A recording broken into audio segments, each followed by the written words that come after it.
Hi, today I'm running the Oppo A77 and I'll show you how to change screen recorder quality on this device.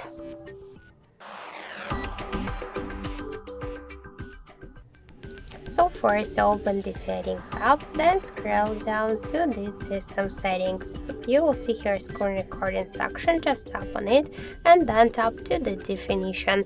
Here you'll see the medium one, the high one, low and custom. You could select one from these available qualities.